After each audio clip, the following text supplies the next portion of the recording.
চাকরি প্রত্যাশী আমার ভাই ও বোনেরা, আশা করি আপনারা সকলেই ভালো আছেন, আমিও ভালো আছি।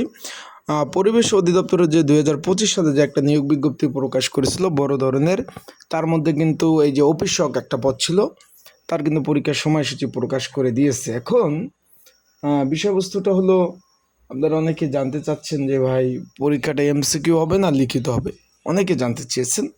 তো আজকের এই ভিডিওতে সেই বিষয়ে জানিয়ে দিব। অ্যান্ড আপনারা যারা পরীক্ষার্থী রয়েছেন, পরীক্ষার হলে কী কী ডকুমেন্ট কাগজপত্র নিয়ে যাবেন, তারপরে পরীক্ষা কত মার্কের পরীক্ষা হবে, পরীক্ষার্থী কত হাজার, বিস্তারিত সকল বিষয় আপনাদের জানিয়ে দেবো, কী কী বিষয় পড়তে হবে এবং পরীক্ষা কোন কোন সাবজেক্ট ভিত্তিক প্রশ্ন আসবে, বিষয়বস্তু আপনাদের জানিয়ে দিব।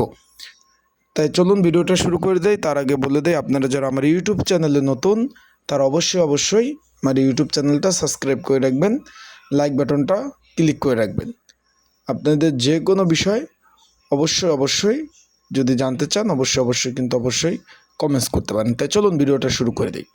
অলরেডি আপনারা অ্যাডমিট কার্ড ডাউনলোড করেছেন, আজকে থেকে অ্যাডমিট কার্ড ডাউনলোড শুরু হয়ে গেছে। আর যারা এখনও অ্যাডমিট কার্ড ডাউনলোড করতে পারেন নাই, তারা অবশ্যই কীভাবে ডাউনলোড করবেন, যাদের ফোনে এখনও মেসেজ আসে না বলে দিচ্ছি।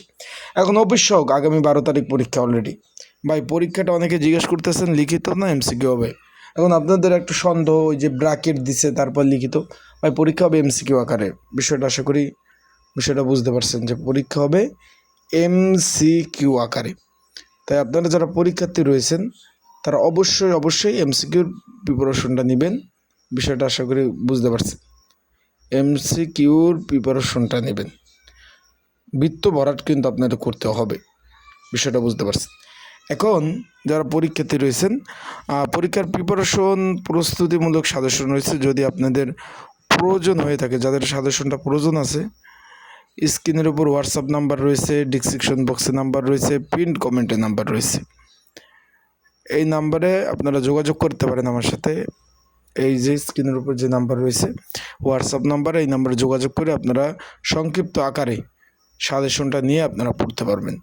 তো যাদের প্রয়োজন আছে তারা অবশ্যই নক দেবেন, যোগাযোগ করবেন। এখন পরীক্ষার হলে কী কী কাগজপত্র লাগবে?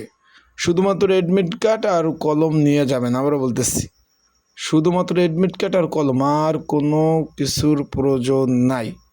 শুধুমাত্র অ্যাডমিট কার্ড আর কলম, এই দুটো জিনিস নিয়ে যাবেন। আর পরীক্ষা শুরু হওয়ার পরে কোনো পরীক্ষার্থী পরীক্ষার হলে প্রবেশ করতে পারবে না। তাই আপনারা এই দিকটা একটু খেয়াল রাখবেন, যেহেতু ঢাকাতে পরীক্ষা। আর পরীক্ষার্থী এখানে প্রচুর পরীক্ষার্থী, প্রায় মোটামুটি এখন তো অফিসিয়ালি ওয়েবসাইটে দেয় না, দিলে জানা যাবে মোটামুটি। তো যেহেতু 48 জন লোক নামে প্রায় 40,000 প্লাস বা 40,000 মতো পরীক্ষার্থী রয়েছে। তো এমসিকিউ পরীক্ষা সকলেই দেওয়ার চেষ্টা করে, এগুলো মিস করে না। তাই আপনারা চেষ্টা করবেন, যারা পরীক্ষা দিতে আসবেন পড়াশোনা করে আসবেন, কারণ ঢাকাতে আসবেন যাবেন, আপ ডাউন কিন্তু একটা খরচ আছে ভাই। তাই সেইভাবে আপনি প্রস্তুতি নেবেন। আর অ্যাডমিট কার্ডের বিষয়টা হলো, ভাই সার্ভার ডাউন ছিল কিছু সময়ের জন্য, তার জন্য অ্যাডমিট কার্ড কিন্তু ডাউনলোড করা যায় না। সার্ভার ডাউনের থাকার কারণে অ্যাডমিট কার্ড কিন্তু ডাউনলোড করা যায়নি। তাই এখন সার্ভার ক্লিয়ার আছে, চাইলে আপনারা অ্যাডমিট কার্ড ডাউনলোড করতে পারেন। আর যদি আপনারা নিজেরা না পারেন, অবশ্যই যোগাযোগ করবেন স্ক্রিনের উপর নাম্বারে। এই নাম্বার হোয়াটসঅ্যাপ নাম্বার রয়েছে, এই নাম্বার যোগাযোগ করে আপনাদের অ্যাডমিট কার্ড ডাউনলোড করে দিতে পারবো। আর যাদের সাজেশন প্রয়োজন আছে, তারা অবশ্যই স্ক্রিনের উপর নাম্বারে যোগাযোগ করবেন, যোগাযোগ করে সাজেশন নিয়ে আপনারা পড়তে পারবেন। তো ভালো থাকুন।